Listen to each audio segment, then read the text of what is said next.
Hello and welcome to week 2 of Principles of Creative Advertising. This week we'll be talking about target audiences. And before we delve into that, I'd first like to take a moment or two to talk about the final project. And one of the common mistakes that is made on the final project is that students forget the first 2 weeks of class. First week of class we talk about creativity. And when the end of the semester comes around, they turn in an advertising strategy that, it works, but they forget what the class is about, and that is being creative. I'm willing to let other things slide if the campaign is creative. So don't forget the first week of class throughout this whole semester. That way you're always being creative. The second thing that is very common for students to forget is that every product, anything that you can advertise, anything that you're trying to send out a persuasive message about will have a target audience. So don't forget what you learn this week either. What I see is when the final project does come in, the students will tell me, well, this item is targeted at all adults, male and female, 18 to 65. There's very little out there that is aimed at everybody. I mean, even the COVID virus vaccine, if you're under a certain age, they're not going to give it to you. So there's not anything that you're trying to send a persuasive message out there about that will not have some sort of target audience. So I thought to myself, what is something that's really generic that might actually possibly have a target audience of, every adult in America? So first thing I thought of was a recent product that I bought, and that's just a wall charger, a USB wall charger. And you can see from the desktop here that the one I bought has 3 different ports in it. It's USB 3.1A. It should be, nice and fast. And it says, fast charging, so they wouldn't lie to me about that. But is this product really for everyone? Every male, every female, every religion, every ethnic background, every social economic status out there in the world? Well, no. I mean, my great aunt Sis is not going to be buying this. I mean, she doesn't have a smartphone. She doesn't have an iPad or a tablet or anything like that. So she's not in that group. Now, she's in her 80s, so perhaps people 80 and older would not be considered, part of the target audience. And who is the person in a family that would be buying something like this? Well, you probably won't have your children going out and buying their own chargers, so it'll probably be, the adult in the family, and it'll probably be someone who, uses high-tech electronic devices.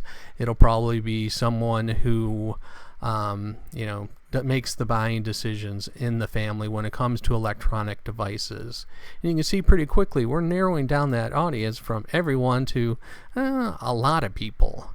But you can even bring it down further and say, well, if you have an older device, this might not be appropriate for you, and if you only have one device, well, why would you need the 3 ports in this? So we're getting people who have newer devices, people who have multiple devices, maybe people who are early adopters. So once again, we're getting narrower and narrower. And you can see the color choice I made was blue, purple, and pink. And, usually chargers come in white or black or something generic like that. But, if we're doing it just for this variety here, it would be someone who wants something that's different, that isn't the same.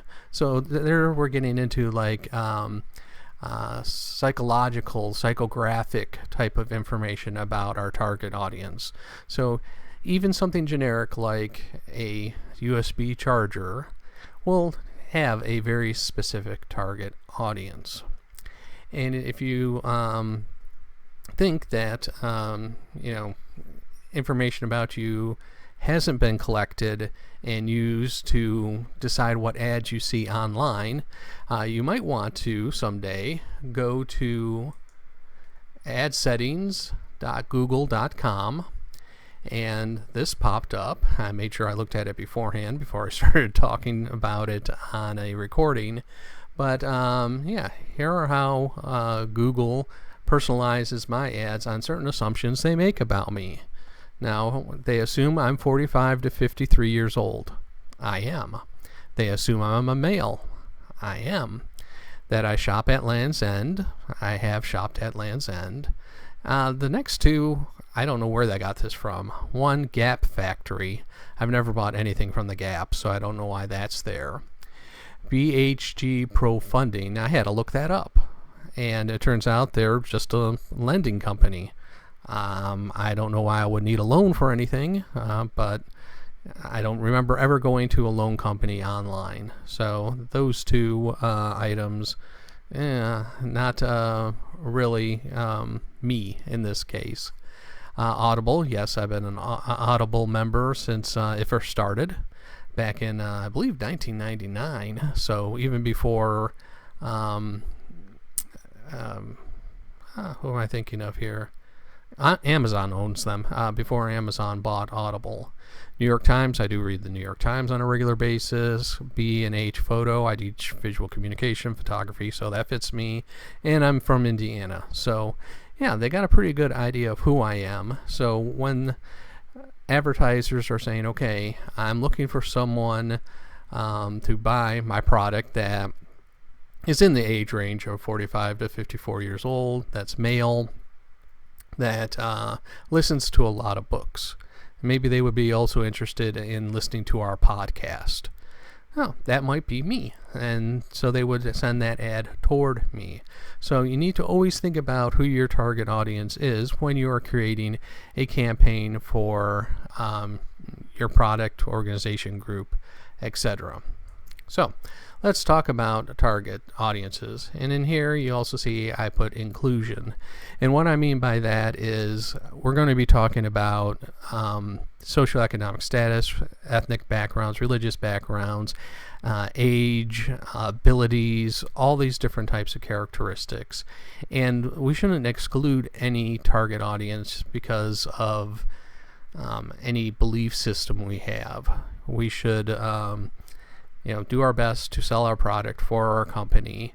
And if for some reason you can't do it in good moral consciousness, okay, you're going to need to talk to your boss about that. But in this case, we're going to talk about a lot of different groups, and we're basically going to talk about them from a very economic standpoint. So when we talk about black audiences, it's not going to be anything about the culture. It's going to be, what they buy, where they spend their money. So it's more about, what they do with their money than anything about the culture or the background, etc. So having said that, let's look at our first slide here. Ethnic groups. In the United States, 36.3% of Americans are people of color. So that's a good, it's more than a third of our country. So you can't just ignore that audience by always showing on your commercials or in your ads white people. Most of the time when I turn on the TV, who's looking back at me? Well, it's white people trying to sell me things. Since we're still in the pandemic here, I spend a lot of time watching daytime television that I don't normally do. And who's home during the daytime? Well, before the pandemic, it was older people, people who have already retired, stay-at-home parents, and people who can't work for one reason or another. So you see a lot of ad for retirement funds. You see a lot of ads for medicines. And you see a lot of ads for personal injury lawyers. They're getting those people who have been injured and might need a lawyer to represent them. So, they're looking towards that audience. But when I see these ads, they're ignoring the 36.3% of Americans who are people of color. And some important groups that we need to consider when we are thinking about target audiences are African Americans, Hispanic Americans, Asian Americans, Native Americans, and Arab Americans. And those are the topics we're going to talk about in these next slides. Starting with African American audiences, 12.6% of the population and growing. They tend to be trendsetters. Advertisers and influencers look toward the black youth, actually, to see what the next trend is going to be. What's the next big thing? African Americans tend to be very brand loyal. So if you have a known brand, that might be something that you want to push when you are selling a new product from that brand. And black teens tend to spend more on clothing, shoes, and video games. So if you are trying to sell clothing, shoes, or video games, this might be an audience that you need to focus on, young blacks. Or let's say you were showing, young blacks in your McDonald's commercial. You might want to show them wearing the latest clothes, not only being trendsetters, maybe have a certain, well, you probably didn't want to advertise someone else's brand, but, something that looks like a certain brand. And, show that, they have spent some money on the clothes, on their shoes.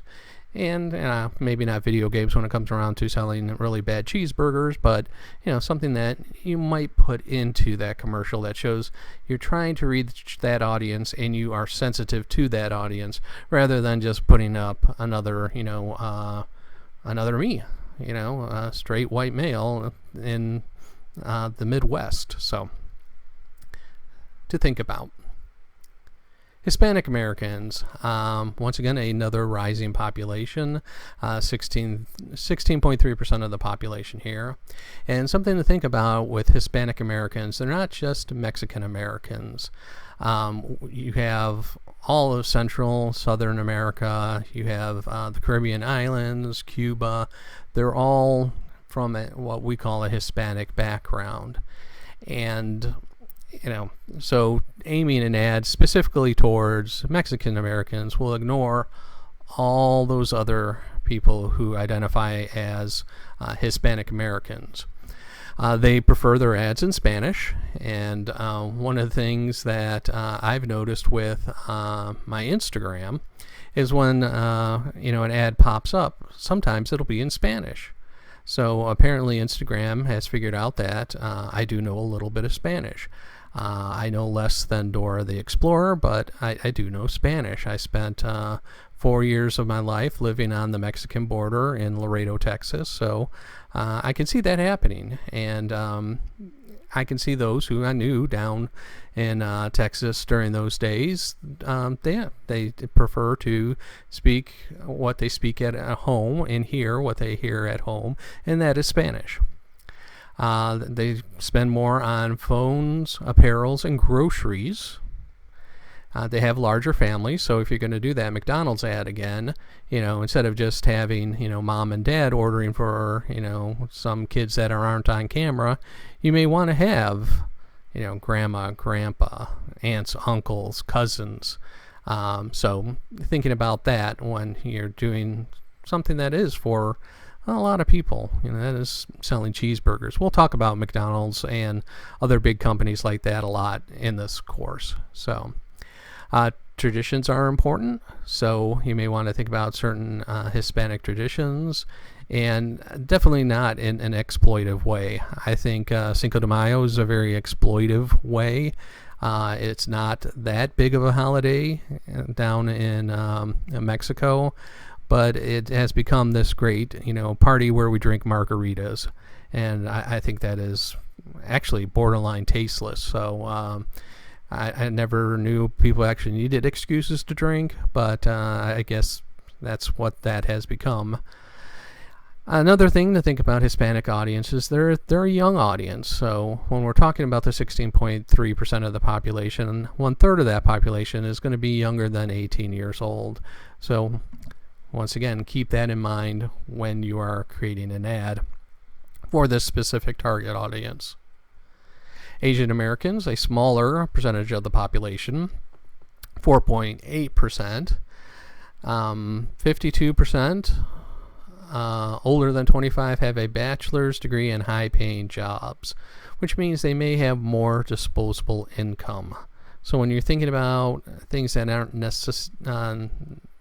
necessities of life, like say watches or cars, or well, I guess cars are a necessity, but maybe something high-end car. We can all drive a Hyundai or we can all drive Cadillacs. There's a difference. Where do they spend their money? As I was saying, maybe things that are a little more substantial: housing, education, vehicles, insurance. So maybe they should be doing a little more daytime advertising, and pensions. Once again, a little more daytime advertising towards this audience. There are a variety of languages and cultures when we talk about Asian Americans. We're not just talking about Japanese Americans or Korean Americans or Chinese Americans. We tend to lump Asian Americans into this big group. If we're trying to hit a specific country or a specific background, we want to speak to that. Find out what the demographics are on Indian Americans or on Filipino Americans, and use that to see if it matches what you're trying to sell. So, and also just putting it in, say, Japanese. Well, people in China don't speak Japanese. In China, they don't just speak Mandarin. There's lots of different variations on Chinese, so something to think about there too. Family and tradition are very important, much like the Hispanic culture and with the African American culture. And Asian Americans tend not to call attention to themselves. So if you have an ad where there's a person in the ad who is trying to be the center of the attention, trying to be the influencer, trying to be, the big guy on campus, maybe not the approach that you should take with Asian Americans.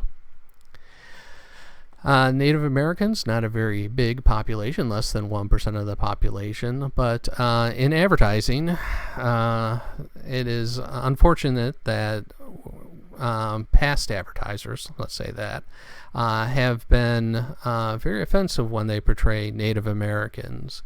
And, with the headdresses, with, the dancing and teepees. And, I spent my childhood in Rochester, New York, which is 53 miles east of Buffalo. And that's Iroquois country. So they wouldn't be in a teepee. They wouldn't be, going into sweat lodges, and that's just stereotypes that the media has taught us. So if you are trying to aim toward a Native American audience or have Native Americans in your ad, think about actually specific tribes. Think about less stereotypical and more realistic portrayals of Native Americans. And with Native Americans, yes, their tribal affiliation is very important, and also what percentage of their blood comes from a specific tribe. And it's a very fascinating subject. You can Google it later and find out about it, but it is something to consider when you're going to put a Native American into your ads. Arab Americans, once again, kind of like Asian Americans, it's a diverse background. You can't say, well, they're from the Middle East, they're Arabs, and, well, no. It's, you have different types of Arabs, from those who are strongly religious to less religious. They're, as I say on my second bullet point here, they can be Christian. They can, be very devout. So you have to think about that when you're considering putting an Arab American into your ad, or aiming your ad at an Arab American. Arab Americans, 70% in white collar jobs, so showing them with a lunch bucket going off to the work site may not capture the majority of that audience. More than 40% have bachelor's degrees, so showing them once again on the construction line it might not be an accurate portrayal there too. And definitely since 9/11, the stereotypes of Arabs have become very offensive, and up until recently, we even banned people from Arab countries to actually come into our country, and that had nothing to do with the COVID virus. So we need to step beyond the stereotypes. We need to open our minds and understand more. And since you're in college, I assume that's the type of person you are. Other groups to think about that might need to be targeted: the 50-plus market. Baby boomers are, I think, all retired now. They're the biggest population because of they were born right after World War II. And then after that, who were after the baby boomers? Well, I know my parents were baby boomers, so I guess I would be after that. So Gen X, Gen Y, Gen Z, which would be my children. The market for people who are 50 years old and older is big. Gen X is becoming that market too, and they're a pretty big market also. My father, who's 80 years old, he lives in Las Vegas, and they are retiring in Las Vegas, and so you see a lot of ads aimed toward that audience when you're in Las Vegas. You think it would be a younger crowd who likes to party and gamble. Well, there's an older crowd there that maybe doesn't party as much, but they still like to gamble, still like to do things, and certainly reach that audience that way. People with disabilities, there's no reason why they can't be active and contributing members to society, so aiming toward that audience shouldn't be ignored. Really shouldn't. And you can tell this slide's a little bit old. LGBT, we've added some more letters after that. But those who don't identify as binary, those whose sexuality isn't the same categories we would put them if we were talking about this in the 1950s. Definitely a growing market, definitely a market that shouldn't be ignored, and definitely a market that needs to be portrayed accurately with open eyes and with a certain amount of sensitivity. So, having said all that, please remember that when we continue through this semester, that we always think about who should this ad be aimed toward.